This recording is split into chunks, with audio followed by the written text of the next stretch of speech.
देखो भाई, हमारे पास ना एक चैप्टर है जो अकाउंटिंग रेशियो बोलते हैं इसको, ठीक है। चैप्टर 4 है हमारे पास, ठीक, जो तुम्हारी बुक है फाइनेंशियल स्टेटमेंट की। पहले समझो कि भाई जो हमारे पास चैप्टर है अकाउंटिंग रेशियो, हम इसके अंदर पढ़ने क्या वाले हैं, ठीक है। देखो, जब भी हम किसी चैप्टर को पढ़ते हैं ना, अगर हमें पहले से ही ये वाली बातें पता हो कि इस चैप्टर में हम क्या क्या चीजें पढ़ेंगे, तो ये सारी बात ना पढ़ना आसान हो जाता है, ठीक है। चैप्टर को पढ़ना का भाई काफी ज्यादा ईजी हो जाता है। तो सबसे पहले समझो, हमें पता है अकाउंटिंग का मतलब क्या होता है, ठीक है। अकाउंटिंग का सिंपल सा मतलब निकल के आता है, मेरे पास एक प्रोसेस है, ठीक है।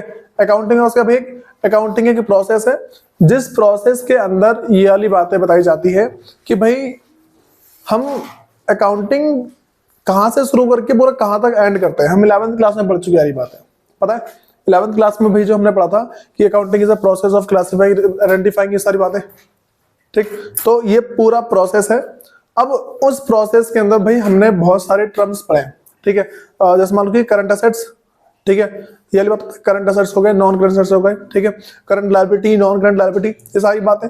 अब किसी भी एक फर्म को या फिर पूरी पूरी बिजनेस को चलाने के लिए हमें ना बहुत सारी बातों का ध्यान रखना होता है, ठीक है भाई। जैसे सबसे पहले तो पहला एग्जांपल देता हूं। पहला एग्जांपल तुम्हारे पास ये है कि जैसे मानो मैं बिजनेस चला रहा हूं, ठीक है। मैं देखूं ना भाई कि मेरी सेल के हिसाब से मेरा प्रॉफिट कितना है, ठीक। अगर मेरा प्रॉफिट इतना कम होगा कि मेरे खर्चे भी नहीं निकल पा रहे उसमें, ठीक है। मैं कह रहा हूं कि देखो, मैं ऐसा बोल रहा हूं कि मैंने सेल्स करी, ठीक, और सेल मैंने करी मान लो 1 करोड़ की, और प्रॉफिट उसमें 1 लाख है, ठीक है, कोई बात नहीं बनती, उसमें खर्चा इतना ज्यादा हो जाएगा। तो हर एक चीज को हमें कंप्यूट करके चलना होता है कि अगर मैं इतने का सामान बेच रहा हूं तो कम से कम इतना प्रॉफिट होना चाहिए, ठीक है। अगर मैं इतना खर्चा कर रहा हूं तो उस पर कम से कम इतना रेवेन्यू जनरेट होना चाहिए, ठीक। तो हर एक चीज का ना एक टर्म डिफाइन कर रखा है, ठीक है। इसको आइडियल रेशियो बोल के चल सकते हैं।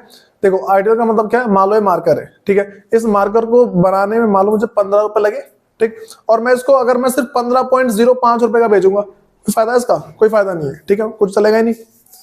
लेकिन अगर मैं इसको 15 का बना के कम से कम 20 रुपए का बेचूं, ठीक है, तो फायदा है, ठीक है। तो मैं देख कर चलूंगा भाई कम से कम जितने का मेरे ये जो जितने इसके मेरे पास सेल है उसका कम से कम 25% मेरे पास क्या है, प्रॉफिट होना चाहिए।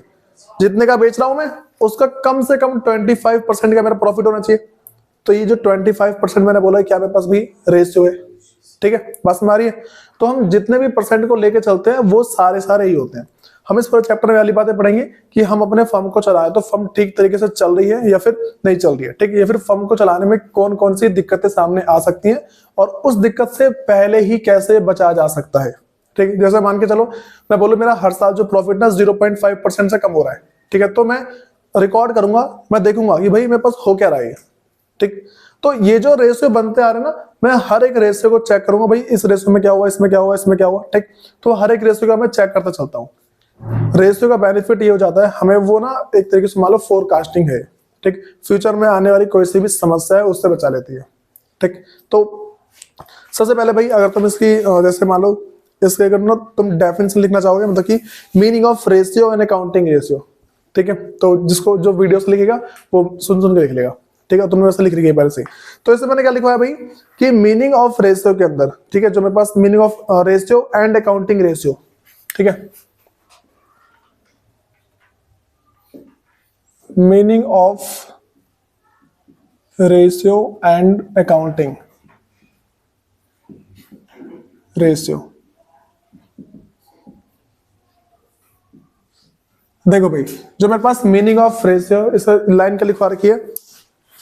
देखो भाई, ratio is an arithmetical expression of relationship between two interdependent और रिलेटेड आइटम। सुनो भाई, कोई से भी दो आइटम है, जो मैंने तो कोई ना कोई से दो आइटम होते हैं। तुमसे मैंने बोला कि पहले बोला प्रॉफिट एंड ये वाला था ना एग्जांपल मार्कर वाला, ठीक है, सेल और प्रॉफिट का हिस्सा। तो कोई से दो इंटर रिलेटेड जो आपस में रिलेटेड है, उनके बीच का भाई क्या है, मैथमेटिकल एक तरीके से मान लो मैथमेटिकल एक्सप्रेशन होता है, ठीक। तो इसमें वही भाई सिंपल सी बात है कि ratio is an arithmetical expression of relationship between two interdependent और रिलेटेड आइटम। कोई से भी दो रिलेटेड आइटम के बीच में रिलेशनशिप डिफाइन करता है वो, ठीक है। अगली जो उसकी डेफिनेशन है वो है भाई इसमें जो भाई बोला है जय बेटी ने अगर बोला है, जो डेफिनेशन है जय बेटी ने बता रखा है। The term accounting ratio is used to describe significant relationship which exists between the figures shown in the balance sheet। भाई हमारी बैलेंस शीट के अंदर जितने भी फिगर्स हो रखे हैं, ठीक है, हमारी बैलेंस शीट है, उस बैलेंस शीट में जितने भी फिगर्स हो रखे हैं ना, उस फिगर के बीच में रिलेशनशिप हमें बताता है। ठीक है, एक जो भी रिलेशनशिप है ना वो बता रहा है भाई कि इसका इसमें क्या मतलब कि कौन सा कितना ज्यादा है और कौन सा कितना कम है। मैं तुम्हें इसका एग्जांपल दे रहा हूं। मान के चलो भाई मेरा जो डेटर है, ठीक है, वो 10 लाख का है, ठीक है, उसमें से 9 लाख मेरे पास प्रोविजन फॉर डाउटफुल डेब्ट है। ठीक, तो भाई ये क्या थोड़ी सी अलग बात है। तो ये मेरे पास क्या है, किसी दो चीज के बीच में उसका रिलेशन है, किसी भी दो चीज के बीच में रिलेशन बता रखा है। ठीक, अब भाई अगली बात हम करते हैं, मेरे पास जो एक्सप्रेशंस ऑफ रेशियो है।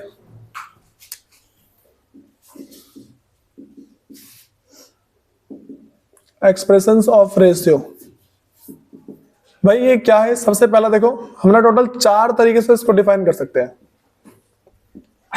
रेशियो को एक्सप्रेस करने के 4 तरीके। पहला बोलते हैं इसको भाई प्योर रेशियो। भाई प्योर रेशियो जो तुम बचपन से पढ़ता है, मान लो कि 2:1, ठीक है, या फिर मान लो 5:3, इस तरीके से तुम इसको नॉर्मली बोलना, ये तुम्हारा क्या है, ये प्योर, इसको बोलते हैं प्योर रेशियो। जब भी रेशियो ऐसा लिखो तो क्या बोलेंगे इसको? प्योर रेशियो बोलते हैं।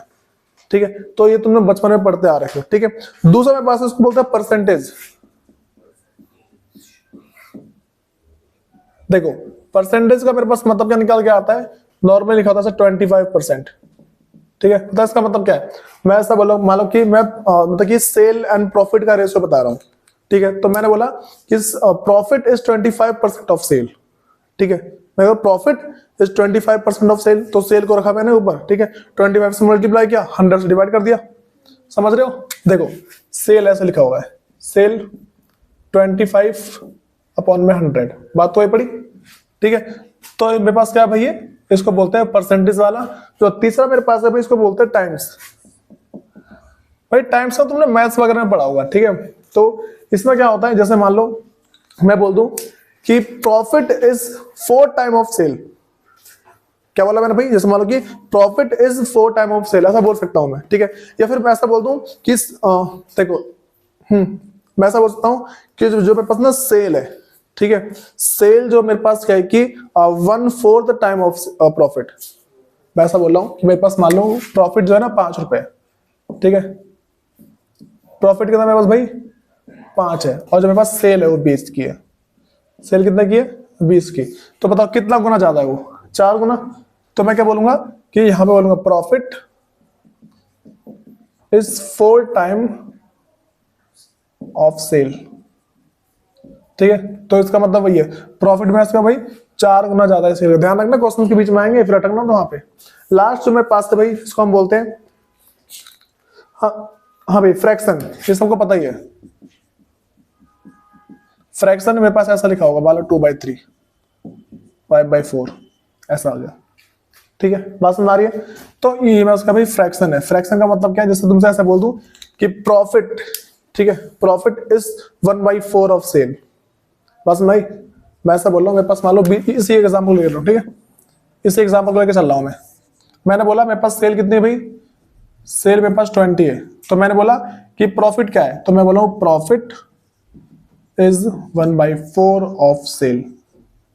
ठीक है, तो मैंने लिया सेल, सेल लिया 20, 1/4 से मल्टीप्लाई कर दिया, 5 बार में कट गया। बताओ इसमें दिक्कत है पहले कोई? मैंने बोला कि भाई जो मेरे पास प्रॉफिट है, प्रॉफिट क्या है? Profit is 1/4 of sale. ये चीज है। मैं तुम्हें सिर्फ ये तरीका बता रहा हूं कि भाई किस किस तरीके से हम रेशियो को प्रेजेंट कर सकते हैं, किस किस तरीके से हम रेशियो को एक्सप्रेस कर सकते हैं। ठीक है, उसके बाद भाई अगर हम थोड़ा सा और आगे बढ़ते हैं ना, तो मेरे पास है कि भाई मीनिंग ऑफ रेशियो एनालिसिस। भाई रेशियो एनालिसिस का मतलब क्या है? ठीक है, तो ये मायर्स ने बोला है, इसमें कह रहा है कि ratio analysis is a study of relationship between amongst various, हाँ भाई, relationship amongst various financial factor in business. भाई हमारे बिजनेस में जितने भी फाइनेंशियल फैक्टर है, ठीक है, उन सब के बीच में रिलेशनशिप कैसी है, उसी को हम क्या बोलते हैं? रेशियो एनालिसिस बोलते हैं इसको। ठीक है भाई, बात समझ आ रही है? रेशियो एनालिसिस का मतलब क्या है? रेशियो एनालिसिस का मतलब निकल के आता है कि जो भी हमारे पास जितने भी फाइनेंशियल फैक्टर है, उन सबके बीच में नॉर्मली बोले रिलेशनशिप कैसा है। ठीक है, उसी को हम क्या बोल देंगे? Ratio analysis. भाई नेक्स्ट मेरे पास है ऑब्जेक्टिव ऑफ रेशियो एनालिसिस। ठीक, देखो पहले समझो ऑब्जेक्टिव का मतलब क्या होता है। ऑब्जेक्टिव, ठीक है भाई। देखो अगर ऑब्जेक्टिव की बात करते हैं कि बच्चों मेरे पास ऑब्जेक्टिव का मतलब क्या होता है, ऑब्जेक्टिव का मतलब एक ही निकल के आता है कि भाई एक तरीके से मान लो उद्देश्य, इसकी हिंदी है कि हम क्यों कर रहे हैं, रेशियो एनालिसिस कर क्यों रहे हैं। जब भी कोई सी हेडिंग पढ़ते हो तुम्हें पहले उसका मतलब पता होना चाहिए कि हम इस हेडिंग के अंदर पढ़ेंगे क्या, ठीक। तो उससे क्या तुम्हें ना हेडिंग को समझने, अंदर का समझने में आसानी होती है। तो मैं बोल रहा हूँ कि भाई ऑब्जेक्टिव ऑफ रेशियो एनालिसिस क्या है। तो रेशियो एनालिसिस का ऑब्जेक्टिव सिर्फ इतना होता है, जैसे मेरे पास पहला पॉइंट है to simplify the accounting information. जो भी अकाउंटिंग इंफॉर्मेशन है उसको सिंप्लीफाई करता है, एक सिंपल तरीके से दिखाता है कि भाई ये चीज है, ठीक। दूसरा मेरे पास है टू डिटरमाइन लिक्विडिटी। भाई हमारी फर्म की लिक्विडिटी कैसी है। भाई देखो लिक्विडिटी ना हमारे पास नॉर्मली होती क्या है कि हमारी जो शॉर्ट टर्म डेब्ट है उसको हम पे करने के लायक हैं या फिर नहीं है, इसका मतलब होता है लिक्विडिटी, ठीक है। जैसे मान लो शॉर्ट टर्म का मतलब क्या है, जो 1 साल से कम 12 महीने के अंदर अंदर तक का होता है, ठीक। तो लिक्विडिटी का मतलब क्या है, देखो जो रेशियो है, जो रेशियो एनालिसिस है हमें ये वाली बातें बताता है कि एक जो फर्म है वो अपने डेब्ट को पे करने में ये मान लो कि सक्षम है या फिर नहीं है, ये चीज। भाई थर्ड मेरे पास है to assess the operating efficiency of business. भाई बिजनेस की ऑपरेटिंग एफिशिएंसी कैसी है, operating efficiency in the sense वो किस तरीके से अपने आप को ऑपरेट कर रही है। कभी कभार ऐसा होता है भाई सेल क्या है कि बहुत ज्यादा है, ठीक है, लेकिन सेल हो नहीं पा रही है, स्टॉक पड़ा हुआ है। देखो ऐसा हो सकता है कि स्टॉक रखा हुआ है बहुत सारा और सेल नहीं हो पा रही है। दूसरा सेल बहुत सारी है, स्टॉक नहीं है। तो ये क्या ऑपरेटिंग एक्टिविटी है। रेशियो हमें ये वाली बातें बताता है, जो रेशियो एनालिसिस है ना वो हमें ये वाली बातें बताता है कि भाई अगर हम अपने बिजनेस को चला रहे हैं ना तो बिजनेस को चलाते वक्त किन किन बातों का ध्यान रख के चलना होता है, ठीक है। तो उसमें ये वाली बात भी कवर करता है वो। देखो हम टॉपिक क्या पढ़ रहे हैं, टॉपिक है ऑब्जेक्टिव ऑफ रेशियो एनालिसिस। हम ये पढ़ रहे हैं कि जो रेशियो एनालिसिस है इसको पढ़ने की जरूरत क्या है। तो थर्ड पॉइंट वही बता रहा हूं, to assess the operating efficiency. भाई ऑपरेटिंग एफिशिएंसी कैसी है इसको पता लगाने के लिए हम रेशियो एनालिसिस पढ़ते हैं, ठीक है। ये थर्ड पॉइंट था। फोर्थ पॉइंट अगर लिखना चाहो तो ये लिखोगे भाई to analyse the profitability of business, ठीक है। ये वाली बात याद है, प्रॉफिटेबिलिटी वाली। देखो हम पता है टॉपिक क्या पढ़ रहे हैं कि एनालिसिस क्यों पढ़ रहे हैं, ठीक है, जो रेशियो एनालिसिस क्यों पढ़ रहे हैं, इससे ये वाली बात ही पता लग जाती है जो प्रॉफिटेबिलिटी ऑफ बिजनेस कैसी है। प्रॉफिटेबिलिटी का पता है ना मैंने कि भाई मार्कर है, अगर मैं इसको 15 का बेच रहा हूँ और 0.05 रुपीज इससे प्रॉफिट हो रहा है तो प्रॉफिटेबिलिटी अच्छी नहीं है।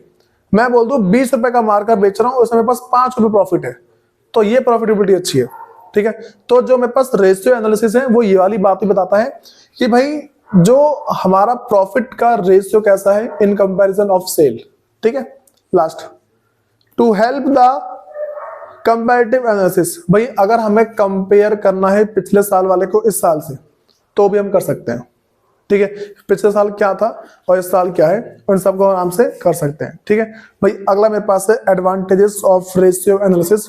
ये जो हम रेशियो एनालिसिस करेंगे इन सब के फायदे क्या है एक्चुअल में, ठीक है। हमने ये तो पढ़ लिया, ठीक है। देखो हमने इसके ऑब्जेक्टिव पढ़ लिए। अब जो मेरे पास अगली बात है ना भाई, हम इसके एडवांटेजेस पढ़ने जा रहे हैं। देखो भाई एडवांटेजेस में ना जो मेरे पास पहला पॉइंट है वो है useful tool for analysis of financial statement. देखो भाई पता ध्यान रख के चलना, जो हमारी फाइनेंशियल स्टेटमेंट होती है ना उस फाइनेंशियल स्टेटमेंट को समझने के लिए थोड़े से गट चाहिए होते हैं इंसान में और नॉलेज बहुत ज्यादा चाहिए होती है, ठीक है। लेकिन ratio analysis is only one of the tool which help, ठीक है। इन सब चीजों में सिर्फ जो रेशियो एनालिसिस है वही हेल्प कर सकता है आराम से समझने के लिए। अगर तुम्हारे सामने ना मैं ऐसा रख दूं ना बैलेंस शीट, लो बेटा पढ़ के समझाओ उसे, तुम फिर भी एक हद तक समझा पाओगे कि हाँ ठीक है बैलेंस शीट में इतने डेटर है, इतने क्रेडिटर है, इतने एसेट्स है, लायबिलिटी समझा दोगे। किसी गवार को थमा दो वो पगला जाएगा एकदम से। जो नॉन कॉमर्स वाला है ना वो एकदम से पागल हो गया क्या थमा दिया, लेकिन उससे बोल देंगे ना कि सर आपने 10 लाख रुपए लगाए आपका 20 लाख रुपए प्रॉफिट हो गए, ठीक है, ऐसा मालूम बता दिया तो बोले हाँ ठीक है फिर तो ये क्या चीज बता रहा भाई, ये रेशियो बताता है ऐसी चीजें। अगर किसी नॉन कॉमर्स बच्चे को बता दो ना कि अगर उनको बैलेंस शीट देते हैं तो पागल हो जाएगा भाई तूने क्या थमा दिए। तो जो कॉमर्स वाला होते हैं ना वो क्या करते हैं, नॉन कॉमर्स वाला कैसे बताते हैं, देख तू 10 लाख लगाएगा ना तेरा 2 लाख तेरे हाथ में सूखा सूखा प्रॉफिट आ जाएगा। बोले हाँ भाई ठीक है समझ गया हूँ, क्या समझाओ रेशियो से। वो समझना कि भाई तू जितनी कॉस्ट लगाएगा, तू जितने पैसे लगाएगा तुझे उसका ये मान लो कि 20% मिल जाएगा तेरे को इस तरीके से। तो ये कौन बताए, रेशियो बताएगा भाई ये, ठीक, तो पहले बात तो पता लगी useful tools for analysis of financial statement. भाई जो फाइनेंशियल स्टेटमेंट है उसको एनालाइज करने के लिए बहुत ही ज्यादा जरूरी है, तो पहला फायदा ये है इसका। अगला मेरे पास है सिंप्लीफाइज अकाउंटिंग डाटा। भाई अकाउंटिंग डाटा बहुत तगड़े होते हैं, अकाउंट जो डाटा है बहुत बहुत तगड़े है। तुमने देखा होगा कि भाई फाइनल अकाउंट याद है, उसमें उसकी बैलेंस शीट, ट्रेडिंग, अच्छा देखो लेजर पोस्टिंग देख लो। अगर किसी ना मान लो तुमने बहुत सारे लेजर ना प्रिंट कर दो, बहुत सारे लेजर, ठीक है, हर एक चीज का मान लो 100 लेजर बना दो, राम श्याम मोहन मोहन सबको बना दो अलग अलग, ठीक है, और मतलब जितनी मशीन ना 100 लेजर बना दो और तुम्हारे सामने दूंगा ना, बोला अच्छा लेजर ही तो ये तो हो जाएगा, ठीक है, किसी थमा दो नॉन कॉमर्स वाले को, ये ले, ठीक है, वो बोलेगा ये क्या थमा दिया, इसमें क्या पढ़ूं मैं, हमें पता ठीक है, अच्छा इसने बढ़ा तो इधर दिया, घटा तो इधर दिया, इस तरीके से क्या होगा हमारे पास। देखो भाई तो वही जो भी सिंप्लीफाई, देखो जो अकाउंटिंग डाटा है उसको सिंप्लीफाई करता है, बहुत ही सिंपल वे में प्रेजेंट कर देता है उसको, ठीक है। अगला मेरे पास है useful in assessing the operating efficiency of business. देखो भाई 2 पॉइंट हुए नॉर्मल इसके, तीसरा पॉइंट जो मेरे पास है वो कह रहा है कि यूजफुल है किस चीज में, assessing operating efficiency of business. Business की जो ऑपरेटिंग एफिशिएंसी है उन सबको बताने में भाई बहुत ही ज्यादा अच्छा रोल प्ले करता है ये, ठीक है। जैसे मान लो हमारा बिजनेस कैसा चल रहा है, ठीक है, देखो भाई जो हमारा बिजनेस है वो किस तरीके से रन कर रहा है, इस चीज में बहुत ही ज्यादा हेल्प करता है वो, ठीक है। वही जो तुम बताया जिसमें सॉल्वेंसी है, प्रॉफिटेबिलिटी है, ठीक, ये सारी सारी चीजें। अगला मेरे पास है यूजफुल फॉर फोरकास्टिंग। भाई फोरकास्टिंग का मतलब है कि फ्यूचर में क्या करना है क्या नहीं करना। मान लो कि मेरा रेशियो हर साल मेरे को बता रहा है कि भाई मतलब कि तुम्हारा रेशियो मतलब कि जो प्रॉफिट है बार बार कम हो रहा है, मेरा रेशियो बता रहा है कि सेल के कंपेरिजन में हमारा क्या प्रॉफिट कम बता रहा है हर बार, तो वो मुझे इंडिकेट करा भाई फ्यूचर में तुम्हारा जो प्रॉफिट है ना इतना कम हो जाएगा। देखो मैं बोल रहा हूँ हर साल तुम्हारा जो प्रॉफिट है 1% से कम हो रहा है हर साल। अगर हर साल ऐसे कम होता रहा तो आज से 20 साल बाद क्या होगा, तुम्हारा प्रॉफिट से 5% रह जाएगा, तो भाई कमी आएगी। तो क्या फोरकास्टिंग करता है भाई, यूजफुल फॉर फोरकास्टिंग है। अगर हमें फ्यूचर में पता लगाना है कि भाई किस चीज की जरूरत है और किस चीज की जरूरत नहीं है, तो वो सारी की सारी बातें हमें ये बताता है, ठीक है, कोई दिक्कत तो नहीं इसमें। अगला भाई मेरे पास जो नेक्स्ट है वो useful in locating the weak area.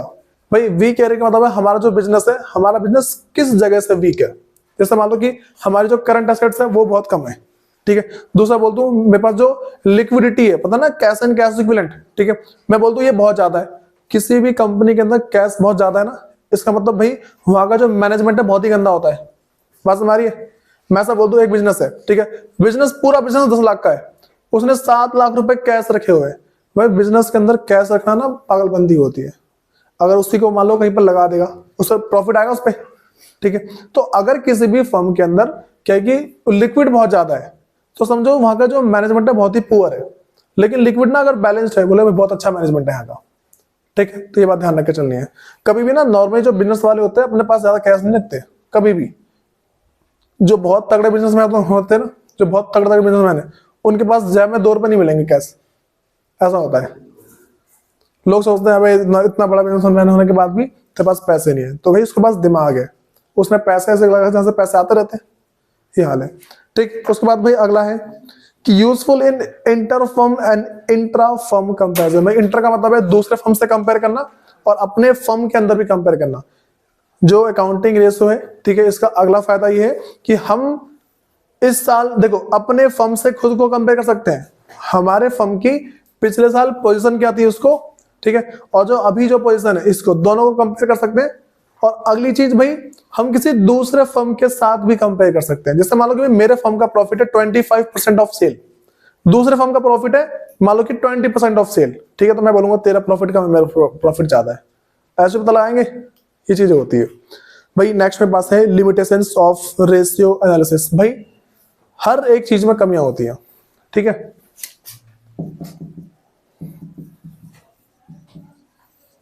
मेरे पास अगला क्या भाई लिमिटेशंस है। अगर लिमिटेशंस की बात करें तो मेरे पास क्या है लिमिटेशंस, ठीक है, कमियां क्या क्या है इसके अंदर। सबसे पहला भाई फॉल्स रिजल्ट। भाई कभी भी एकदम सच्ची बात नहीं बताएगा तुम्हें।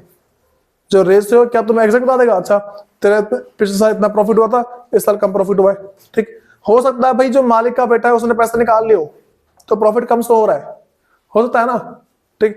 दूसरी बात ऐसा बोल दूं मैं कि भाई हो सकता है इस बार आग लग गई हो, पिछले बार आग नहीं लगी थी, इस बार आग लग गई हो। ठीक, तो हर एक चीज को सही नहीं बताता ये, तो फॉल्स रिजल्ट इसमें आते हैं काफी था। अगला बात भाई, qualitative factor are not considered. जो भी क्वालिटी होती है काम की उसको कंसिडर नहीं करते। जैसे मान लो मैं ऐसा बोल रहा हूं कि पिछले साल जो मेरा प्रॉफिट है वो 25% ऑन सेल था, ठीक है, लेकिन बहुत सारे जो वर्कर बीमार पड़ गए थे। इस साल जो है वो क्या हुआ है कि भाई इस साल जो मेरा क्या है कि जो प्रॉफिट है वो सिर्फ 20% ऑन सेल है, लेकिन सारे वर्कर अच्छे हैं, ठीक है, और क्या है कि जो मेरी जो फर्म है ना उसमें क्या है कि वो थोड़ी बढ़ोतरी हुई है, ठीक है, जो अच्छे अच्छे लोग आ गए, ठीक, जिससे मेरा क्या है कि फ्यूचर में मेरे को प्रॉफिट मिलेगा। देखो मैं ऐसा बोल दूं, पिछले साल जो मेरा प्रॉफिट था वो था सिर्फ 25% ऑन सेल, ये था मेरा पिछले साल का। पिछले साल हमने कोई सा एडवर्टीजमेंट नहीं किया, कुछ नहीं किया, ठीक, लेकिन इस बार हमारा जो प्रॉफिट है वो 20% ऑन सेल है, लेकिन हमने क्रिस्टियानो रोनाल्डो से ना क्या है कि एडवर्टीजमेंट करवाया है, ठीक है, तो हम बोलेंगे भाई इस साल का क्या है, देखो इसने क्वालिटी नहीं देखी, जो रेसो है उसने क्वालिटी देखी नहीं, हमने करवाया एडवर्टीजमेंट। अगर वो क्वालिटी देखता तो भाई बताता कि हाँ भाई इस साल का अच्छा है। सोचो, जो मतलब CR7 बोलते हैं उसे, तो जो क्रिस्टियानो रोनाल्डो है उससे जाके मैंने एडवर्टीजमेंट करवाया, तो उसके बाद भी मेरे को 20% हो गया प्रॉफिट। इतना तगड़ा खर्चा होने के बाद, सोच रहे हो, मैंने बहुत तगड़ा खर्चा किया एडवर्टीजमेंट के ऊपर, फिर भी सेल के ऊपर 20%, ठीक, तो सेल बढ़ी होगी, उसका 20% तो क्या बढ़ गया इस बार, ठीक।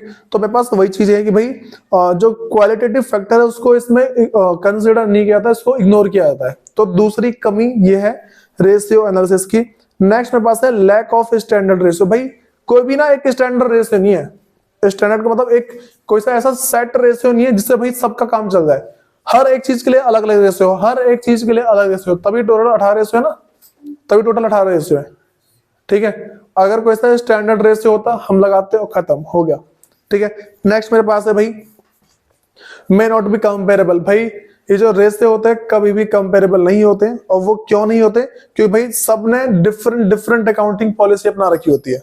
मान लो कि मैं हूं, ठीक है, इस साल मैंने जो क्या कि देखो मेरे पास 2 फर्म मेरे, ठीक है, 2 फर्म है, एक मान लो राम एंड श्याम, ठीक है, अगला है मोहन एंड सोहन, ऐसे 2 फर्म है, ठीक। तो जो ये दोनों फर्म है इसने जो डेप्रिसिएशन का जो मेथड है, ठीक है, इसने जो लगा रखा है वो क्या लगा रखा है, मान लो कि SLM 2 फर्म है, ऐसा बोला हूँ राम एंड श्याम, ठीक है, मोहन एंड सोहन, ठीक है, 2 फर्म है, इसने SLM लगा रखा है, इसने WDV लगा रखा है, ठीक है। तो भाई दोनों को अगर मैं इनके डेप्रिसिएशन का रेशियो देखूं तो दोनों का अलग होगा ना भाई। देखो और कंपेयर नहीं कर सकते इसको, हम टॉपिक का पढ़ रहे हैं, मेरे पास हुआ है कि भाई may not be comparable. May not be comparable मतलब भाई इसको कंपेयर नहीं कर सकते, ये तो इसका मतलब। कंपेयर क्यों नहीं कर सकते, क्योंकि दोनों की पॉलिसी अलग है, अलग अलग फर्म की पॉलिसी अलग अलग होती है, इसलिए भाई कंपेरेबल नहीं होते। अब मैं बोल दूं कि एक कंपनी इधर है और दूसरी साइड वाली कंपनी है, मैंने उससे बोला आजा कंपेयर करेगा, बोला हाँ आजा, ठीक है, मैं देखा मैं हार गया, बाद में पता लगा उसकी पॉलिसी इतनी बेकार सी है, मेरी पॉलिसी अच्छी है, ठीक है, तो मेरे मन में होगा मैं जीता हूं, ठीक है, लेकिन सबके सामने क्या तू हार गया, इस तरीके से, ठीक। अगला मेरे पास भाई price level change are not consider. भाई देखो प्राइस लेवल जो चेंज होता है ना उसको कंसिडर नहीं करते कभी भी। मैं ऐसा बोल रहा हूं कि पिछले साल मेरा प्रॉफिट था 25% ऑन सेल, 25% ऑन सेल, लेकिन इस बार जो है ना कॉस्ट प्राइस गिर गई है, ठीक है। देखो मैं ऐसा बोल रहा हूं 10,000 का सामान था, इसको 1 लाख रुपए में बेचा, इसका मान लो 25%, तो प्रॉफिट कितना है मेरे पास भाई 25,000। प्रॉफिट कितना है 25,000 आ गया। ये जो मेरे पास 25,000 का प्रॉफिट है ये मेरे पास क्या 10,000 की कॉस्ट पे, ठीक। अब क्या हुआ भाई, यहां पे ऐसा किया मैंने, जो मेरे पास कॉस्ट है ना कॉस्ट कम हो गई, कॉस्ट मेरे हो मान लो 7,000 रुपए, ठीक है, और ये जो सामान है मेरा 1 लाख का बना है, सामान 1 लाख का बना है, लेकिन प्रॉफिट ना मेरे पास मान लो आ गया 20%। यहां पे कॉस्ट तो कम लगी है मेरी, ठीक है, तो प्राइस लेवल जो चेंज हुआ उसको कंपेयर नहीं करता, ये सिर्फ देखता भाई कि तुमने कितना, तुम्हारा जो प्रॉफिट है कितना % कम हो गया है, ये चीज, ठीक। अगला मेरे पास भाई जिसको बोलते हैं विंडो ड्रेसिंग। भाई विंडो ड्रेसिंग का मतलब है कि बुक में ना बहुत सारे चेंजेस किए जाते हैं, ठीक है, जो बुक में चेंजेस है उन सबको भी इग्नोर मारता है।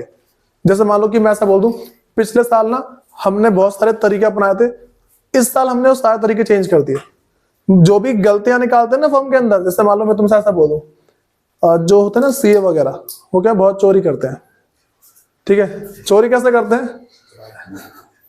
सुनो, मैं देखो नॉर्मली वो चोरी कैसे करते हैं, वो अगर उनको देखो पैसा दे तो अच्छी खासी चोरी करते हैं। चोरी करने का तरीका ये होता है कि भाई मान लो फर्म के पास ना 1 करोड़ का प्रॉफिट आया, ठीक है। अब ना जो फर्म का मालिक था उसने वो ना अपने पूरे खानदान के लोगों को बुला लिया, आ जाओ कल से तुम मेरे एम्प्लॉय हो, कह हम तुम्हारा काम नहीं करेंगे, तुम्हें काम करने को कौन बोला है, बस अपना एटीएम कार्ड वगैरह रख जाओ, तुम्हें हर महीने के 1000 रुपए मिलते रहेंगे। बोले क्यों, मैं तुम्हारे अकाउंट में सैलरी डालूंगा 50,000 रुपए हर महीने, ठीक है, और 49,000 मेरे, ठीक। मान लो भाई टोटल ना ऐसे बहुत सारे रिश्तेदार पकड़ लाया, मैंने तो प्लानिंग कर रखी है, जब बहुत तगड़ा कमाऊंगा ना तो ऐसे ही करूंगा, जितने रिश्तेदार स्टूडेंट है सबको बुला लूंगा, अकाउंट नंबर नए अकाउंट खोलो, 50 डालूंगा, 1,000 दूंगा महीने के, मजे मारो, टैक्स बचेगा मेरा तगड़ा वाला, ठीक है। तो जो विंडो ड्रेसिंग होती है ना भाई, उसके चक्कर मतलब इन सब चीजों को वो ज्यादा झेल नहीं पाता, रेशियो इन सब चीजों को कंपेयर नहीं कर पाता। लास्ट में पास भाई पर्सनल बेस है। पर्सनल बेस का मतलब क्या होता है कि जो भी रेशियो एनालिसिस किया गया है, ठीक है, वो किसी एक इंसान ने किया होगा, तो उसने अपने नजरिए से देखा होगा, ठीक है। उसने क्या हमेशा अपने नजरिए से देखा होगा डाटा को, कोई दूसरा आएगा वो अपने देखा अपने नजरिए से, ठीक है। तो सबके नजरिए क्या भाई अलग अलग होते हैं, ठीक है, नजरिए अलग अलग है। तो क्या बोल सकते हैं नॉर्मली कि भाई जो रेशियो एनालिसिस है वो क्या है, बेकार हो जाएगा। ये बात समझ आ रही है भाई। नेक्स्ट मेरे पास है क्लासिफिकेशन और टाइप ऑफ अकाउंटिंग रेशियो, ठीक है। भाई एक बार ना जितना मैंने बताया ना इन सब की रीडिंग मारो फुर्ती में एक बार।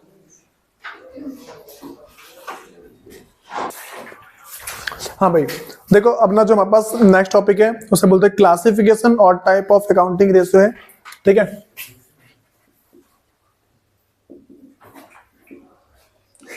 क्लासिफिकेशन और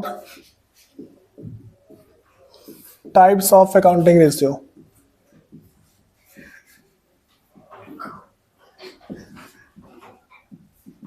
सुनो भाई, देखो अगर हम इसकी बात करते हैं तो क्लासिफिकेशन और टाइप ऑफ अकाउंटिंग रेशियो है, टोटल जो हमारे पास है क्लासिफाई कर रखा है 4 पार्ट में, जितने भी रेशियो ना उसको 4 पार्ट में।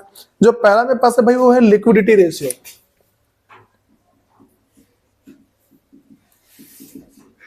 लिक्विडिटी रेशियो है, देखो भाई हम अभी जो पढ़ने वाले हैं वो सिर्फ लिक्विडिटी के बारे में पढ़ेंगे, इसीलिए सिर्फ इसी को लिख रहा हूं, बाकी तो मैं ना समझा रहा हूं। देखो अगला मेरे पास है सॉल्वेंसी रेशियो, फिर अगला जो भी अगला है वो एक्टिविटी रेशियो, इसको टर्नओवर रेशियो बोलते हैं। लास्ट मेरे पास है भाई प्रॉफिटेबिलिटी रेशियो। देखो सबसे जो मेरे पास पहला रेशियो इसको बोलते हैं लिक्विडिटी रेशियो, इसके अंदर 2 हैं, ठीक, करंट रेशियो और क्विक रेशियो। पहले समझो जो मेरे पास लिक्विडिटी रेशियो क्या शो करता है भाई, लिक्विडिटी रेशियो ये शो करता है कि भाई जो हमारी फर्म है, ठीक, वो शॉर्ट टर्म जो देखो जो उनके शॉर्ट टर्म ऑब्लिगेशंस हैं, ठीक है, short term obligation in the sense कि भाई जो भी शॉर्ट टर्म पेमेंट है जो विद इन 12 मंथ पे करी जानी है, उसको पे करने के लायक है या फिर नहीं है, ठीक है।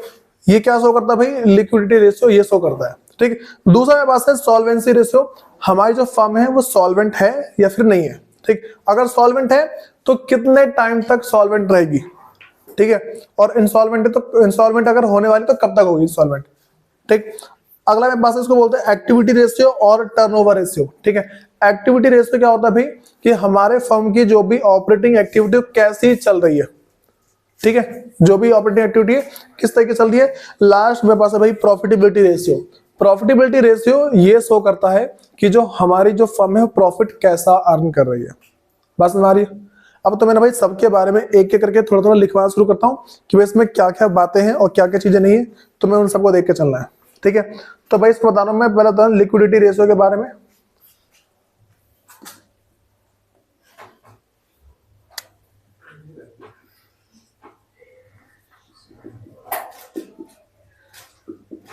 सुनो भाई, जो मेरे पास लिक्विडिटी रेशियो है, देखो लिक्विडिटी रेशियो ना हमें पहले वाली बातें पता लगी क्या बताता है, तो इसके अंदर लिखो भाई कि liquidity of business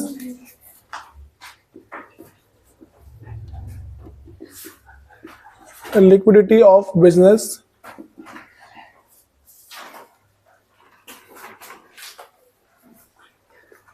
refers to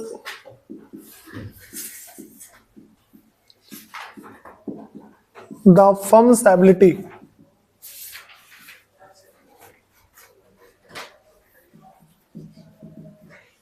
firm's ability to meet its current obligation.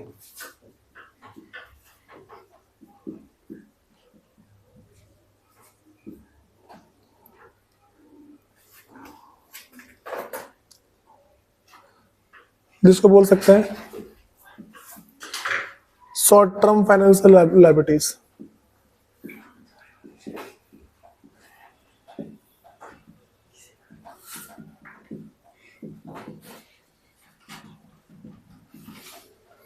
ठीक है भाई, तो मैं तुम्हें नॉर्मली क्या बताया, सुनो, मेरे पास जो लिक्विडिटी रेशियो है वो हमें ये बताता है कि जिसको बोलते हैं liquidity of business refers to the firm's ability.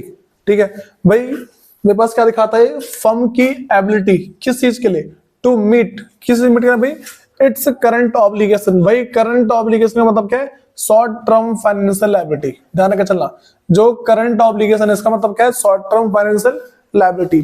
भाई तो इसी चीज को शो करता है नॉर्मली बोला जाए तो। उसके बाद भाई ये दो टाइप के होते हैं, जिसको मतलब जो मेरे पास लिक्विडिटी रेशियो है ये दो टाइप के हैं। पहला मेरे पास है करंट रेशियो, और जो अगला मेरे पास है उसको बोलते हैं लिक्विड रेशियो या फिर क्विक रेशियो और एसिड टेस्ट रेशियो। ठीक, तो इसके जो टाइप है, टाइप ऑफ लिक्विडिटी रेशियो, भाई दो टाइप्स है। जो पहला मेरे पास है हम उसको बोलते हैं करंट रेशियो,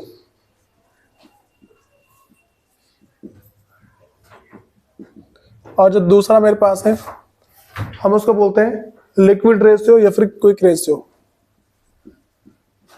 लिक्विड रेशियो और क्विक रेशियो या फिर एसिड टेस्ट रेशियो। भाई ध्यान रखना, बहुत से केस में ना एमसीक्यू में तुम्हारे फॉर्मूले आते हैं सीधा, जो एमसीक्यू आएंगे ना सीधा तुम्हारे फॉर्मूले आ सकते हैं। ज्यादातर एमसीक्यू इसी से बनने के चांस होते हैं, तो बाकी समझना क्या क्या चाहिए। ठीक है भाई, हम अभी सिर्फ पढ़ेंगे करंट रेशियो के बारे में। ठीक है, तो करंट रेशियो में तुम्हारे कम से कम मान लो 1 घंटे आराम से निकल जाएंगे। ठीक है,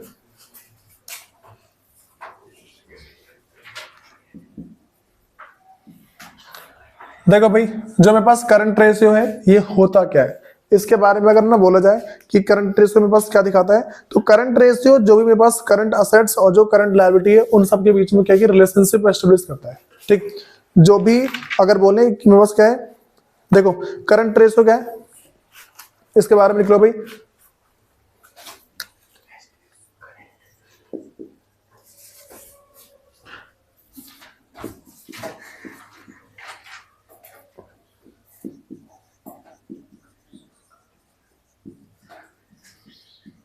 Stabilize the relationship between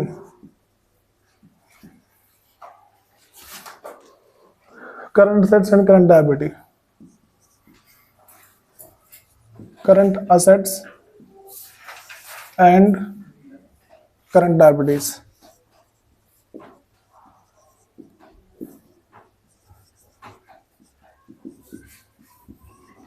ठीक है भाई, इसमें दिक्कत तो नहीं है। मेरे पास जो करंट रेशियो है वो क्या दिखाता है भाई, जो हमारे पास जो भी करंट असेट्स है और जो भी करंट लायबिलिटीज है इन सब के बीच में क्या भाई वो रिलेशन शो करता है। ठीक है, उसके बाद अगर थोड़े से और आगे बढ़े तो मेरे पास भाई ये क्या है कि ये क्या इंडिकेट करता है।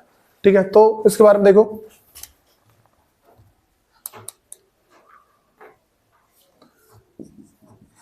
It is a indicator, it is an indicator whether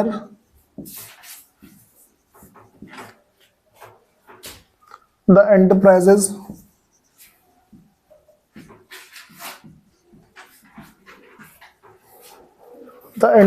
will be able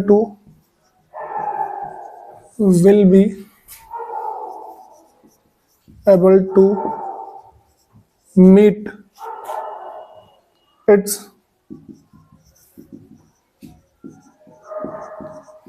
short term financial obligation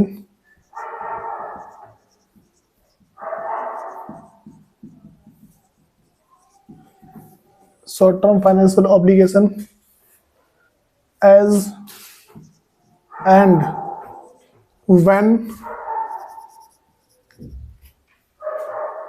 they become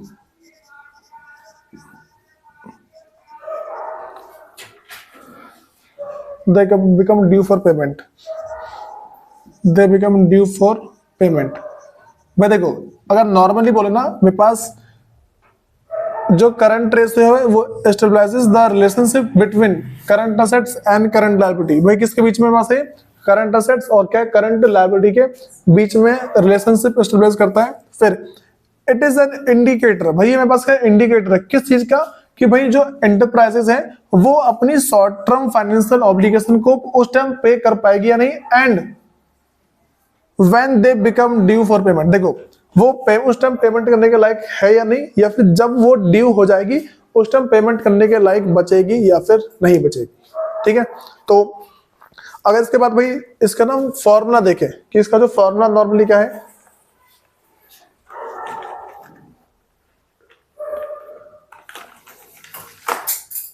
इसका फॉर्मूला बस वही है, current ratio is equal to current assets upon में करंट लायबिलिटीज।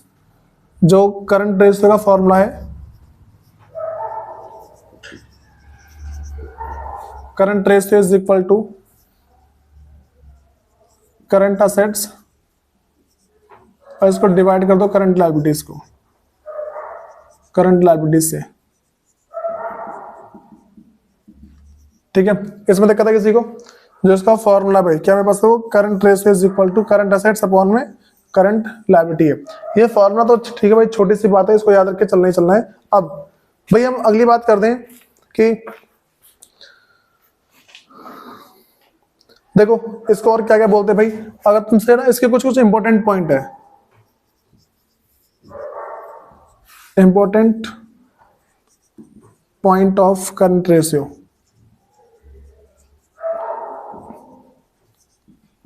जो करंट रेशियो है इनके important point क्या है?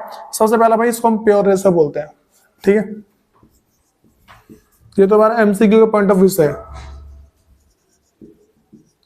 ठीक है, और जो भाई दूसरी बात है, इसको हम किसी पर्टिकुलर डेट पे करते हैं, नॉट फॉर पर्टिकुलर पीरियड। ध्यान रखिए क्या चल रहा है कि जो मेरे पास देखो एक पर्टिकुलर डेट पे, कोई सा भी एक डेट है उस पे देखा जाता है, ये नहीं कि किसी एक पर्टिकुलर पीरियड में। तो कभी किसी भी एक पर्टिकुलर पीरियड का देखो, पर डेट्स में तो क्या होता है, जैसे मान लो कि आज जो तुम्हारी तारीख है, ठीक है 20 तारीख आज 22, ठीक है, मान लो 22 जनवरी है।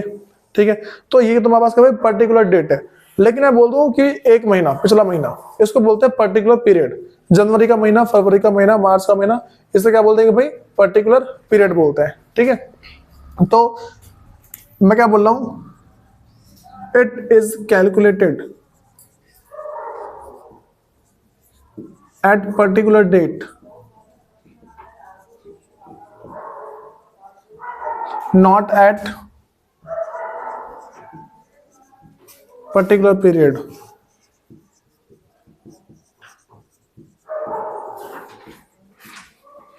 ठीक है भाई, इसमें दिक्कत आ रही है किसी को? तो पहले में ना ये वाली बातें पता होना चाहिए। उसके बाद ना भाई देखो हम क्या है कि करंट असेट्स और करंट लायबिलिटी के बारे में जान ले।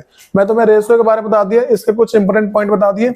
अब करंट असेट्स के बारे में पता लगाएंगे, और जो उसी का जो जस्ट मेरे पास अगला है, जो करंट लायबिलिटीज है उसके बारे में। तो भाई जो करंट असेट्स है, पहले इसके बारे में जो जो पॉइंट हम पता कर सकते हैं पहले उसको पता करेंगे। भाई करंट असेट्स मेरे पास क्या होते हैं, उसका हम पता करेंगे। जो मेरे पास करंट लायबिलिटीज है वो क्या क्या होते हैं, और करंट असेट्स में कौन कौन से असेट्स आ जाते हैं और कौन कौन से नहीं आते, उन सबको भी इसी के अंदर देख लेंगे।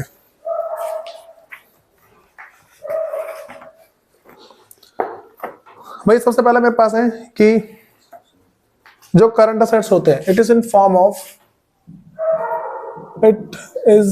Form of cash and cash equivalent, cash and cash equivalent. भाई जो मेरे पास जो करंट असेट्स है वो किसकी फॉर्म में होता है नॉर्मली, कैश की फॉर्म में या फिर कैश इक्विवेलेंट की फॉर्म में। हमें पता होना चाहिए भाई कि कैश इक्विवेलेंट क्या होता है, पता है ना वैसे नॉर्मली, जिसको हम विद इन 12 मंथ्स की कैश में कन्वर्ट कर सकते हैं।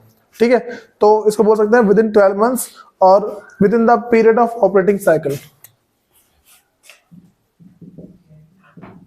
With in 12 month,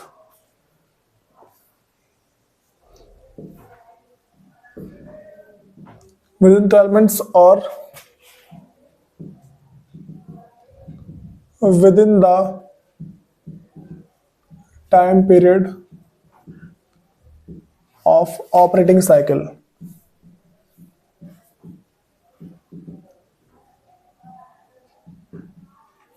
from the date of balance sheet,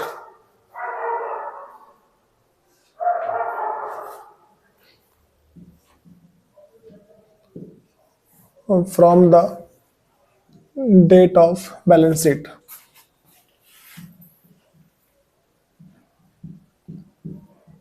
भाई देखो ऊपर की बात तुम्हें पता लग रही है, ठीक है, मैं बोलता हूँ विद इन 12 मंथ्स, ठीक है, यहां तक की बात बताना कि विद इन 12 मंथ्स का मतलब क्या है, लेकिन उसके बाद अटकोगे कि with in the time period of operating cycle. भाई देखो time period of operating cycle का मतलब है भाई कब से शुरू हुआ कब खत्म हुआ।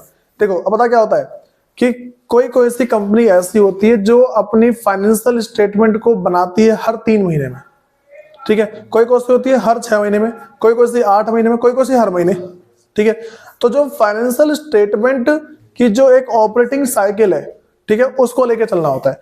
ऑपरेटिंग साइकिल मतलब है आज शुरू किया या खत्म किया, शुरू किया खत्म किया, शुरू किया खत्म किया, ठीक। तो जब तक जो तुम्हारी ये जो ऑपरेटिंग साइकिल चलती रहती है तब तक तुम्हें भाई इन इसी के बीच में जो भी तुम्हारे पास असेट्स और लायबिलिटी है इन सबको देखना होता है। तो मैंने क्या बताया अभी कि it is in form of cash and cash equivalent, और कैश एंड कैश इक्विवेलेंट कहां तक होना चाहिए, विद इन 12 मंथ्स, ठीक है, और within the time period of operating cycle from the date of balance sheet. देखो from the date of balance sheet का मतलब क्या भाई कि जो बैलेंस शीट में डेट लिखी हुई है, बैलेंस शीट के टॉप पे डेट होती है ना, उस डेट की बात चल रही है, ठीक है। उसके बाद भाई अगर कुछ कुछ बातें और बता दूं तो उन बातों को ध्यान रखना, वरना जो तुम करंट असेट्स में बहुत ही अच्छा वाला अटकोगे, ठीक है। सुनो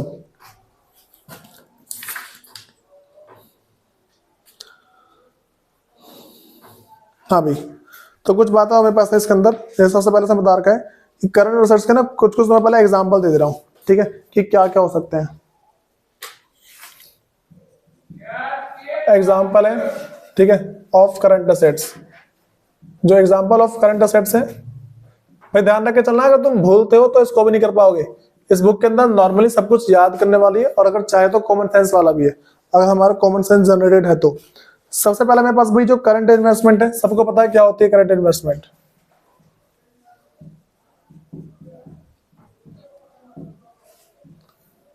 ठीक। और जो दूसरा मेरे पास है भाई देखो करंट इन्वेस्टमेंट वो होती है जो विद इन 12 मंथ्स तक की होती है। 12 मंथ्स के अंदर बात क्या भाई इसको डिस्पोज ऑफ करते हैं, फिर बेच देना होता है, ठीक। अगला मेरे पास है short term investment and marketable security. तो शॉर्ट टर्म इन्वेस्टमेंट,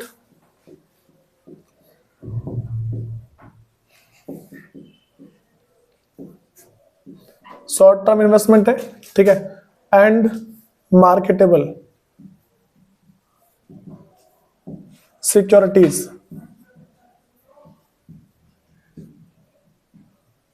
ठीक। अब जो तीसरा मेरे पास है देखो, जो शॉर्ट टर्म इन्वेस्टमेंट क्या होता है भाई, नॉर्मली बोले जो 12 मंथ्स के लिए। अगला है मार्केटेबल सिक्योरिटी जो ट्रेड होती रहती है, ठीक है। अगला मेरे पास है इन्वेंट्री भाई, लेकिन इन्वेंट्री के भाई ये थोड़ा ध्यान रख के चलना, अगला पॉइंट है जो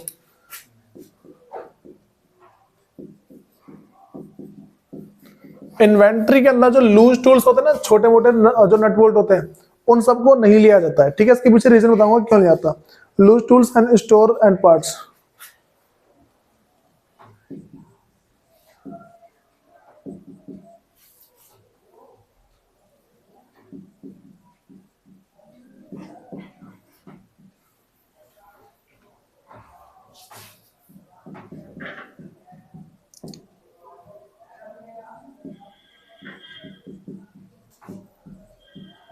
देखो भाई मैं क्या बोल रहा हूँ, loose tools and store parts are excluded. इसका मतलब है इन्वेंट्री, जब भी तुम्हारे क्वेश्चन में इन्वेंट्री आ जाए, ठीक है, और इन्वेंट्री के अंदर अगर उसने बोल रखा है कि भाई loose tools and store parts are included, ठीक है, इसमें अगर लिखा हुआ है तो तुम्हें उसको एक्सक्लूड करना है। भाई समझो ऐसा क्यों है, ठीक है, देखो याद तो हर एक बच्चे को होगा, हर एक बच्चे को याद होगा, हाँ भाई ठीक है ये चीज नहीं होती, लेकिन क्यों है ये वाली बात समझा रहा हूँ। वो सारे के सारे पार्ट, ठीक है, वो सारी सारी चीजें जिसको अगर नॉर्मली बोला जाए ना, जो सेल करने के लिए नहीं है या फिर कन्वर्जन के लिए नहीं है इनटू कैश, वो सारे के सारे item which are not available for conversion into cash, ठीक है, और फॉर सेल, तो उसको हम क्या करंट असेट्स के अंदर नहीं रखेंगे। ठीक है, तो भाई अगली चीज मेरे पास है,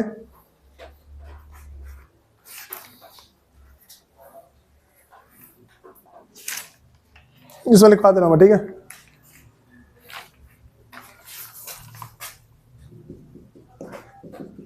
all those assets that are not held for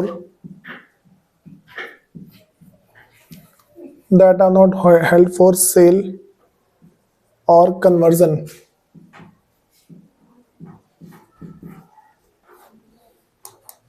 into cash are not current assets,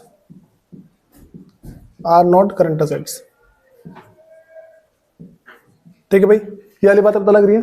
उसके बाद अगर देखो नॉर्मली बोला जाए ना, हमारे पास होता क्या है कि ये हमारी बैलेंस शीट में शो कैसे होते हैं, ठीक है, इसको मैं क्या बोल रहा हूं कि अगर इसके ना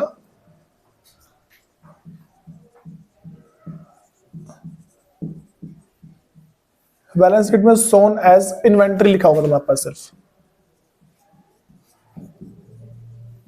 ठीक है, इसमें दिक्कत तो नहीं है। मैंने क्या बोला भाई कि उसका जो बैलेंस शीट है उसमें क्या शो रखा होगा, बैलेंस शीट में शो रखा होगा एज इन्वेंट्री, ठीक है, बस हमारी भाई अगर मैं ऐसा बोल दूं भाई मेरे पास सिंपली इन्वेंट्री लिखा हुआ है, तो और उसके ब्रैकेट में साइड में क्या लिखा हुआ है कि included loose tools and store parts, अगर ऐसा लिखा हुआ है तो हम क्या बोलेंगे भाई, किसको पहले एक्सक्लूड करेंगे, पहले माइनस करेंगे उसमें से।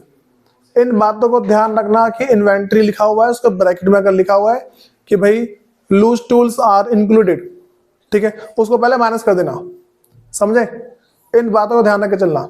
अगर अलग से लिखा हुआ है समझना ऑलरेडी एक्सक्लूडेड है, ठीक है, ये ध्यान रख के चलना। फिर इसमें दिक्कत तो नहीं किसी को भाई। अगर ना उसके थोड़ा सा और आगे बढ़ते हैं हम,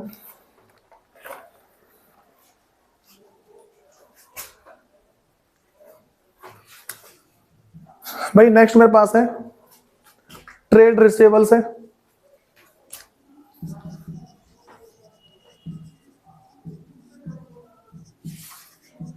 भाई क्या होते हैं ट्रेड रिसीवेबल्स, जैसे मान लो मेरे पास है बिल्स रिसीवेबल हो गया, फिर जो सैनिटरी डेटर हो गया, ठीक, इसमें बता रहा हूं मेरे पास क्या है, इसके अंदर पहला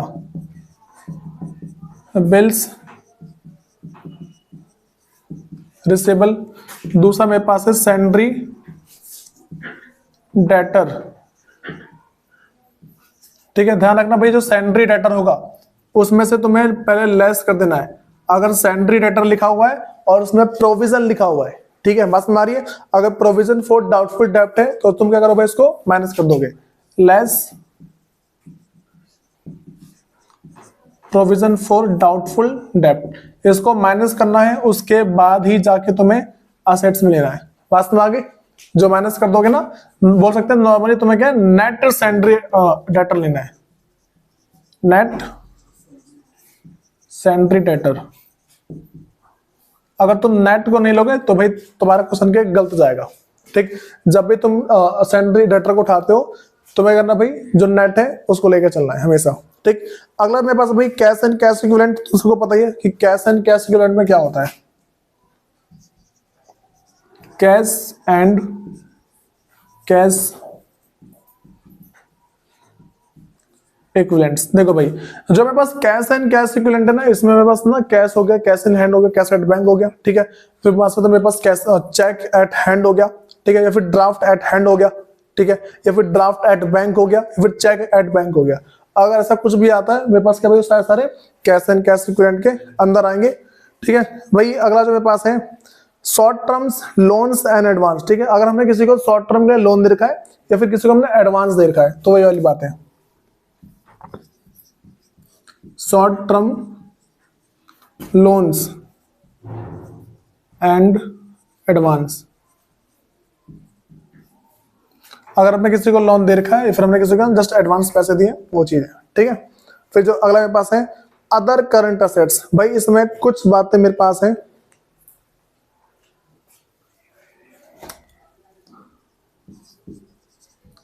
अदर करंट असेट्स, देखो भाई जो मेरे पास अदर करंट असेट्स है ना, इसमें तुम्हें क्या क्या लेके चलना है, इसमें सिर्फ तुम्हें 3 चीज लेके चलनी है। वो मेरे पास है प्रीपेड एक्सपेंस, एक्रूड इनकम और एडवांस टैक्स, ठीक है। ये जो 3 चीजें हैं बस इन्हीं को लेके चलना है।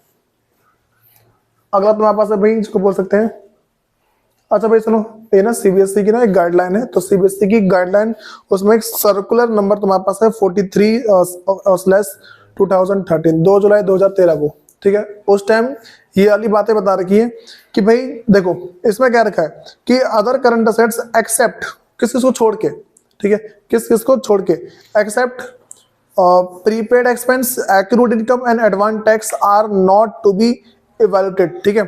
अदर करंट असेट्स को नहीं लिया जाता है, ठीक है। किस किस को छोड़ के, सबसे पहले देखो भाई किसको छोड़ दो, जो प्रीपेड एक्सपेंस है उसको, accrued income and advance tax, अगर तुम इन सब को लेके चलते हो ना तो ये वाली बातें पड़ती हैं, ठीक है। तो भाई अगर देखो सिंपल सी भाषा बोली जाए, मेरे पास है, तुम्हें इसमें किन किन चीजों को देखना है, प्रीपेड एक्सपेंस, इसमें किस किस को देखोगे वो देख लो, प्रीपेड एक्सपेंसेस है, ठीक है। और जो अगला मेरे पास है एक्रूड, फिर बोल सकते हैं इंटरेस्ट रिसेबल, जिसको हम एक्रूड इनकम बोल सकते हैं।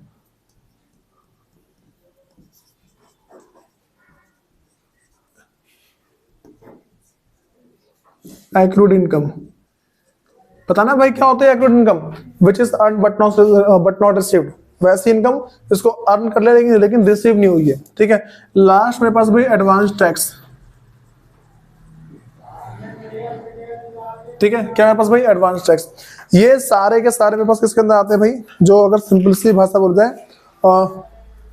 इसके अंदर आ जाएंगे। अच्छा तो मैं ना कुछ बातें और बता दे रहा हूँ। पहला जो मेरे पास है भाई ऑपरेटिंग साइकिल का मतलब क्या, नॉर्मली जितने टाइम ऑफ पीरियड के लिए हमारा बिजनेस चल रहा है, ठीक है। तो बता दी मैंने, कुछ कुछ ऑपरेटिंग साइकिल 1 महीने की होती है, कुछ 3 महीने की होता है ना, 6 महीने की होगी, 12 महीने की, तो ऐसा नॉर्मल चलता है, ठीक है। तो ये सारी बातें होती है। अच्छा बता 12 से ज्यादा एक्सटेंड नहीं करता, कि देखो नॉर्मली करना लीगली चले तो नहीं करता, लेकिन कुछ कुछ फर्म ऐसी होती है जो भाई 6-6 साल में अपनी फाइनेंशियल स्टेटमेंट बनाती है, ठीक, 6 साल में बना रही है, 15-15 साल में बना रही है, ये सब चीजें। भाई अगला मेरे पास है, अब ना कुछ कुछ बातें और बता रहा हूँ। एक तुम्हें अगली एक टर्म है, उसे याद रखना, बोलते हैं आइडियल रेशियो, ठीक है। हमें पता हो जो भाई आइडियल रेशियो क्या होता है, ठीक। Ideal ratio in the sense भाई मेरे पास इसका मतलब ये निकल के आता है कि कितना होना चाहिए। मैं तुमसे बोल दूं कि भाई एक फर्म है, ठीक है, उस फर्म में असेट्स इतनी है और लायबिलिटी इतनी है, तो मैं बोल रहा हूँ भाई कितनी असेट्स और कितनी लायबिलिटी हो कि हमारी फर्म बैलेंस चले। पास मारी है, मैंने बोला कि भाई जो मेरे पास जो मेरी कंपनी है, जो मेरी फर्म है, उसमें पास क्या 2 चीजें होती है, एक मेरे पास भाई करंट असेट्स है, दूसरी मेरे पास क्या है, करंट लायबिलिटी है। तो मैं बोलूँ कितनी करंट असेट्स हो और कितनी करंट लायबिलिटी होनी चाहिए, ठीक है। तो इसका देखो करंट असेट्स और करंट लायबिलिटी का जो आइडियल रेशियो 2:1 बता रखा है। 2:1 इन द सेंस भाई जितनी लायबिलिटी है कम से कम उसका डबल असेट्स होना चाहिए, ठीक है। जितनी मेरे पास करंट लायबिलिटी है ना उसका कम से कम क्या है, डबल क्या होना चाहिए, करंट असेट्स होना चाहिए। ये बात समझ आ गई, इसको छापो पहले फुर्ती में।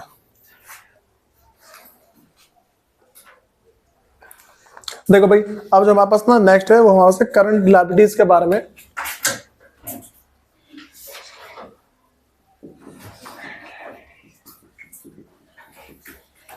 देखो भाई जो मेरे पास जो करंट लायबिलिटीज है ना, समझो मेरे पास एक्चुअल में है क्या।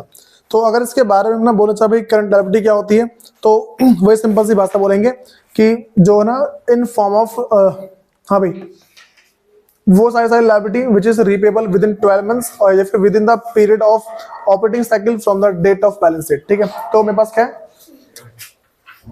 All those liabilities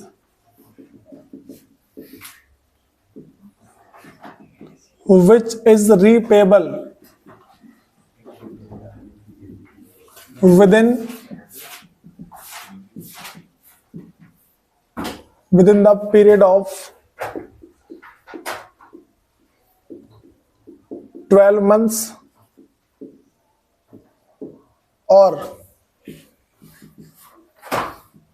within the period of operating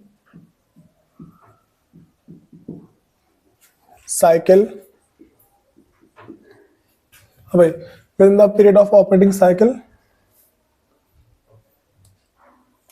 और डेट क्या, from the date of balance sheet, from the date of balance sheet.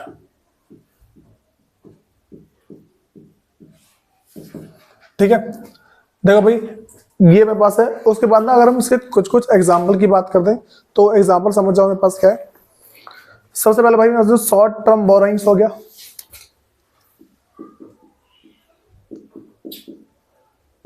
जो पहला है शॉर्ट टर्म्स बोरोइंग्स, जो शॉर्ट टर्म बोरोइंग हो गया वो। ठीक है भाई, शॉर्ट टर्म बोरोइंग के अंदर ना मतलब कि जो शॉर्ट टर्म का जो हमने पैसा लिया, जैसे मान लो इसका एग्जांपल में बस बैंक ओवरड्राफ्ट है, cash credit, current maturity of long term डेब्ट है। ठीक है, इसका कुछ एग्जांपल है। ठीक, तो भाई जो कुछ शॉर्ट टर्म के लिए जो पैसा लिया होता है ना, वो सारी चीजें होती है भाई। तुम्हें ना शॉर्ट टर्म में और लॉन्ग टर्म में डिफरेंस पता होना चाहिए, वरना बड़ी दिक्कत आ जाएगी। ठीक, ये शॉर्ट टर्म के लिए कौन कौन से है और लॉन्ग टर्म के लिए कौन कौन से है।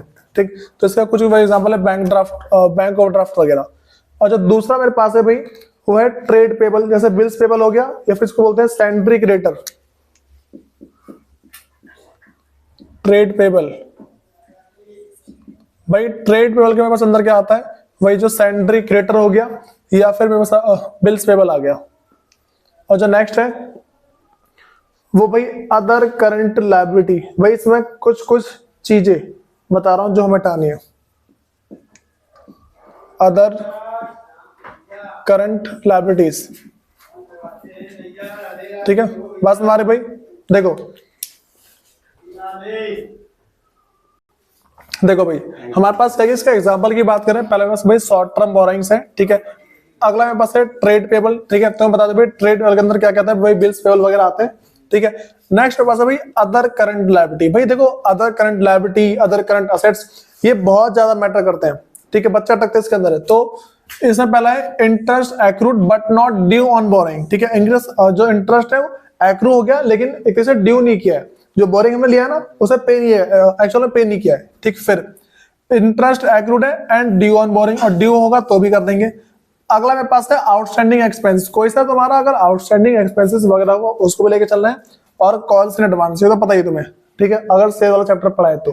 फिर अगला मेरे पास है शॉर्ट टर्म प्रोविजन। भाई अगर तुमने कोई सा छोटा सा प्रोविजन बना रखा है ना तो उसको भी लेके चलना होता है। मान लो कि अच्छा बताओ जो डेप्रिसिएशन है वो तुम्हारा शॉर्ट टर्म नहीं होता, वो लॉन्ग टर्म होता है। ठीक है, क्योंकि साल में तो एक बार लग रहा है उस पर डेप्रिसिएशन। ठीक है, तो ये तो शॉर्ट टर्म वही लॉन्ग टर्म है, इसको इग्नोर मारना है। अब कुछ कुछ बातें भाई जिसके बारे में बता रहा हूं, तो मैंने बताया आइडियल रेशो क्या होता है।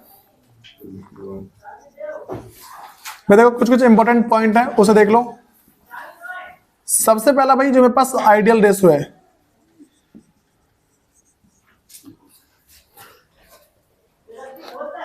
वो मेरे पास करंट असेट्स और जो करंट लायबिलिटी का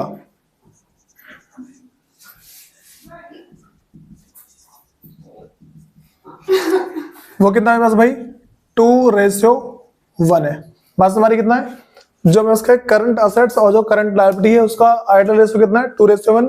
इसका मतलब है भाई जो करंट असेट्स है वो हमेशा करंट लायबिलिटी का डबल होना चाहिए। ठीक, अच्छा अगर नहीं हुआ तो क्या करेंगे, इसके बारे में बात करूंगा। ठीक है, तो मैं क्या बता रहा हूं कि जो करंट रेशियो है,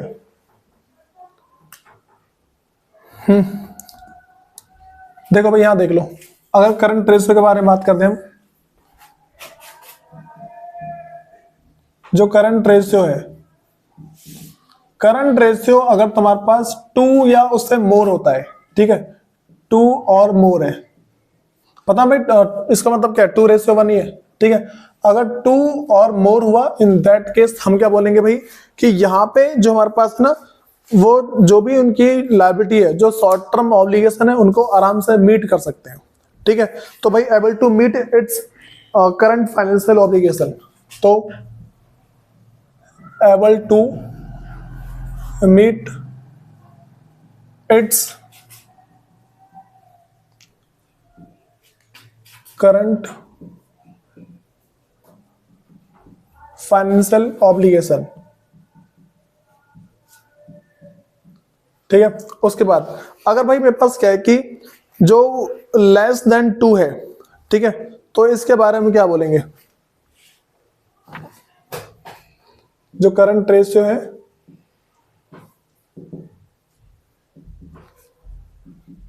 अगर लेस देन 2 है, इन दैट केस भाई हम बोलेंगे कि बस क्या है, firm will face difficulty in meeting its current financial obligation.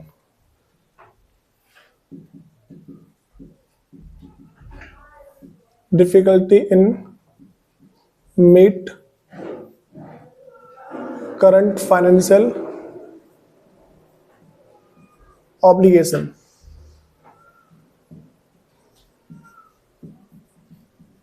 ठीक है भाई, इसमें कोई दिक्कत तो नहीं है। उसके बाद ना देखो, मैं तुम्हें अगली बातें बता रहा हूं कि जब हमारे पास जो हमारा रेशियो है, ठीक है, वो 2 से ज्यादा है, काफी ज्यादा है, ठीक है। मैं बोल ऐसा बोल रहा हूं कि अगर ना हाई करंट रेशियो है, पहले मेरे पास है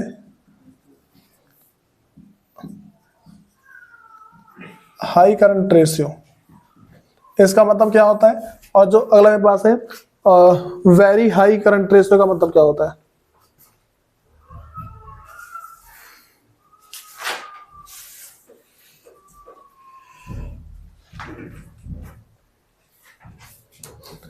भाई इसका मतलब मेरे पास सिंपली निकल के आता है कि जो बेटर लिक्विडिटी पोजीशन है, बेटर लिक्विडिटी पोजीशन, लेकिन अगर वेरी हाई है,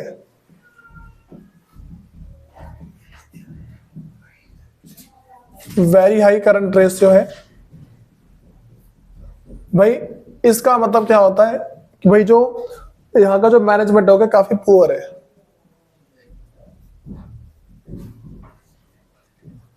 ये वाली बात मैं बता चुका हूं, ठीक है, कि अगर बहुत ज्यादा हाई होता है ना, उसका मैनेजमेंट क्या भाई वहां का बहुत ही ज्यादा पुअर है, बहुत ही बेकार मैनेजमेंट है वहां का, ठीक भाई। देखिए इसके पीछे ना रीजन क्या क्या होता है, अगर तुमसे सिंपली पूछा जाए कि बहुत ही ज्यादा हाई होने के पीछे रीजन क्या है, अगर तुम लिखना चाहते हो भाई लिख सकते हो।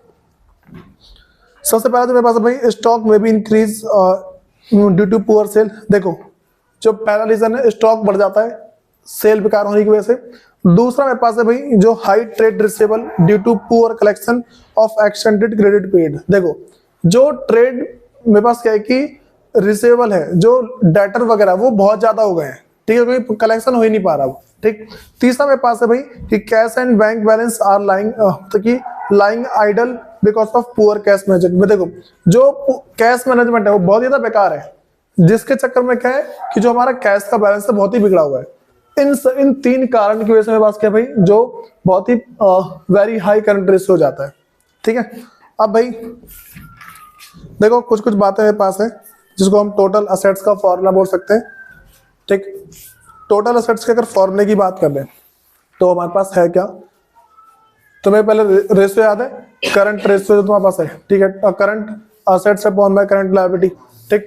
तो हमें करना कुछ नहीं है, जितने भी करंट असेट्स है उन सबको ऊपर लिखना होता है और जितनी भी करंट लायबिलिटीज है उन सबको नीचे, ठीक। तो करंट असेट्स और करंट लायबिलिटी तुम्हें पहचान में आनी चाहिए, ये तो कर लोगे। लेकिन एक अगली बात आती है, in case we are facing working capital scene, ठीक है, बात में आ रही है। जो मेरे पास वर्किंग कैपिटल का सीन है, अगर ऐसा कुछ होता है तो उसके अंदर क्या होगा, ठीक है। देखो भाई तो पहले हम बात करते हैं टोटल असेट्स और जो टोटल लायबिलिटी है इसको कैसे कंप्यूट किया जाता है।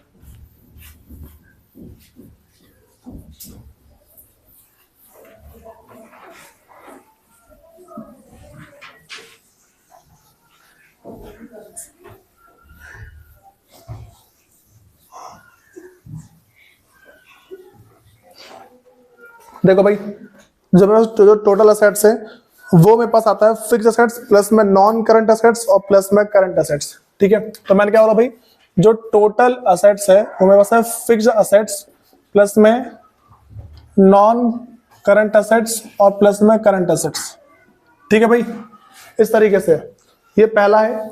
उसके बाद अगर हम ऐसे ही दूसरे की बात करते हैं, टोटल असेट्स और कैसे आ सकता है। ठीक है, सुनो, जो total assets is equal to total liability होती है, इसके अंदर ऑनर्स कैपिटल भी होती है।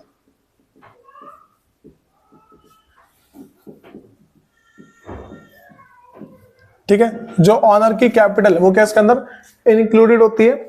उसके बाद भाई हम अगली बात करते हैं, अगर मैं और कैसे निकाल सकता हूं टोटल असेट्स को निकालने का तरीका। Total assets is equal to owner's capital. ठीक है, इसमें तुम प्लस कर दो। हाँ भाई, जिसमें कर सकते हैं नॉन करंट लायबिलिटी और plus current liability, non current liability और प्लस में करंट लायबिलिटी। ठीक है, तुम इससे भी इसको निकाल सकते हो। ठीक है, और हम बात करते हैं जब मेरे पास ना वर्किंग कैपिटल गिवन होती है, तो वर्किंग कैपिटल का मतलब क्या है, जो करंट असेट्स है उसमें से अगर तुम करंट लायबिलिटी को माइनस करते हो तो तुम्हारे पास क्या निकल के आएगी भाई, वर्किंग कैपिटल। ठीक है, जो मेरे पास का working capital is equal to current assets, इसमें से माइनस कर दो करंट लायबिलिटी। ठीक है, उसके बाद जो अगला मेरे पास है, इसी के ना फॉर्मूला आगे पीछे कर सकते हैं। मैं ऐसा बोल दूं कि अगर करंट असेट्स की बात करूं, current assets is equal to working capital और प्लस में करंट लायबिलिटी, वर्किंग कैपिटल और प्लस में करंट लायबिलिटी। और जो इसी का तीसरा जो फॉर्मूला है वो है करंट लायबिलिटी, पता ना आगे कर सकते हैं। ठीक है, तो current liability is equal to current assets minus working capital, current assets minus working capital. तुम्हें अगर ना ये फॉर्मूले याद होते हैं तो रेशियो वाले जो एक हद तक तुम क्वेश्चन आसानी से निपटा सकते हो। ठीक है भाई, तो तुम्हें ना क्या करना है, इलिस्ट्रेशन जो इसके जितने भी है करंट रेशियो वाले, ठीक है, करंट रेशियो के इलिस्ट्रेशन करने और इसके जो भी प्रैक्टिकल प्रॉब्लम बनते हैं उसे करने। ठीक है भाई, कर लेना, हो जाएंगे। अगर छोड़ोगे तो चैप्टर छूटता जाएगा। ठीक है, जो जो जिस में दिक्कत है ना उसको देखता हूँ फिर मैं। ठीक है, चलो सुन लो।